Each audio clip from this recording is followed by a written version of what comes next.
thank you for taking your time. Can you state your name just for the... Yes, Veronica Carbajal. I'm an organizer with Sembrados Plaza Coalition in El Paso, Texas. Okay, awesome. So we're talking about these data centers, and one thing that I'm catching is how much water are they going to be using on a daily?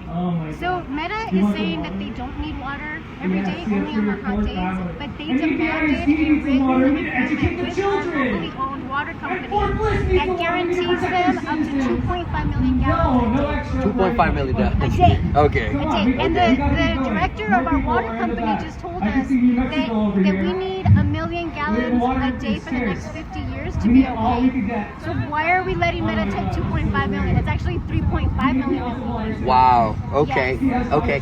And so we're in a mega drought, just to let everybody know. In our area in El Paso, we are in a mega drought. It's been over 50 years. So they decided to put this at a mega drought, demanding that much water when we're already having that challenge, correct? And the reason isn't necessarily the weather. Like they've been moving into areas where they think that there isn't political power. So they're moving into neighborhoods and communities where people don't vote. Right. Where elected officials are very tied into the Chamber of Commerce, and all of these people that want to support the oligarchs, the richest Americans, right? Mark Zuckerberg does not need our money, but he's taking it, right? And so these people wanted to be close to power, and so they said, yeah, come to El Paso, come to New Mexico, come to Fort Bliss.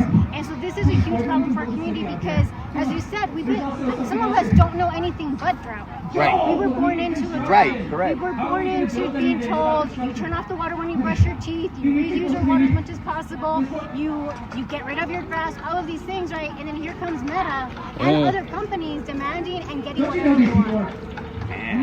And as far as, because I heard the mentioning of the noise from the data center, so that's a possibility that this noise can cause all sorts of chaos, correct? There's been a lot of studies, but none of them are not all of them are new. Okay. The noise has been studied for a very long time because it does affect your mental health. Okay. And it affects your ability to sleep, which affects then your ability to metabolize your food, to concentrate, all of the things, right? If you don't get a good night's sleep, what happens? Your day is ruined. But imagine if all of your nights, all of your days are bad night sleeps. Right. That's a problem for your health, and especially for little ones. We always worry with these environmental issues about the little ones and our elders and those that have health conditions already. If you have a heart condition and you're not getting good sleep throughout the night, that is a problem. Wow. That is a problem. And so when we talk about, like, what if they use renewable? Well, first of all, they're not going to use renewable. They've already told us they need too much energy for that. But even if they could come up with only solar panels, you still have the noise from the facility. The facility itself creates noise and it creates heat. So a recent study looked at AI data centers throughout the country, and the temperature goes up, guess how much? At the facility. Speak it. Like if we were on the roof of the Meta AI data center right now, it would be up to 16 degrees hotter. Wow. Than a mile or 2 miles. Not even, it said up to 6 miles.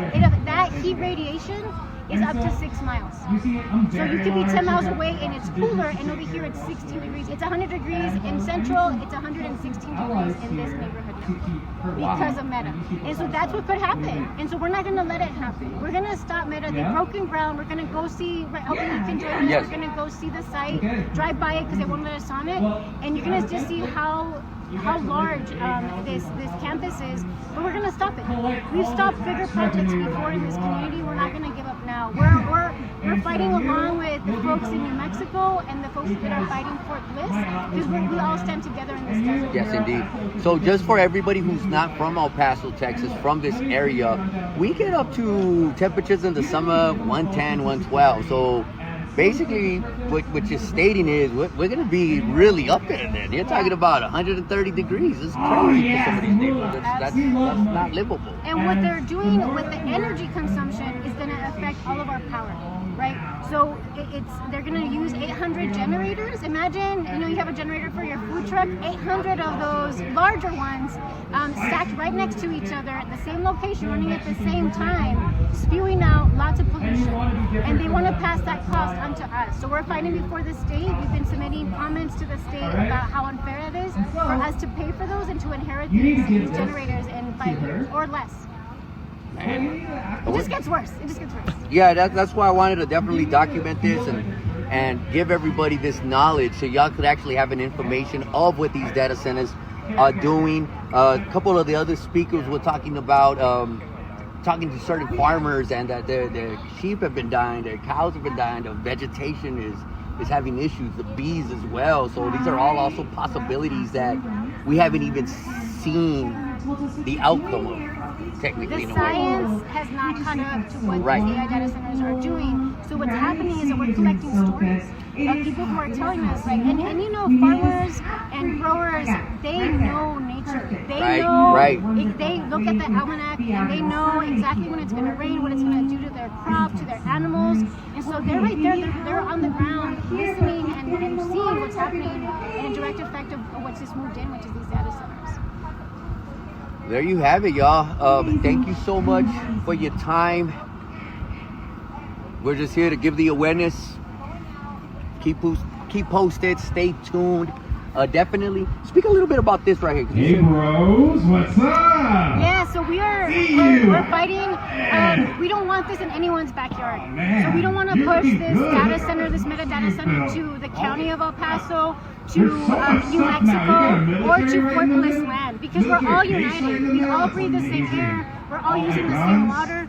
We all want the same things. We all have the same dreams, and so we need to all stand together. I gotta ask you one more thing. I'm sorry about that, because it just came to my mind, because I noticed our electric bill going up, water bill going up. Does this have anything to do with the data center? Not yet. Not yet. We fought the El Paso Electric rate case a year ago, and we primarily lost. And we're going to keep fighting, though. We can say we asked about the data center. It's not, this rate increase is not about the data center. El Paso Electric is using a lot more water. They went from 2 billion to 7 billion in 1 year before Meta. So we're already in trouble.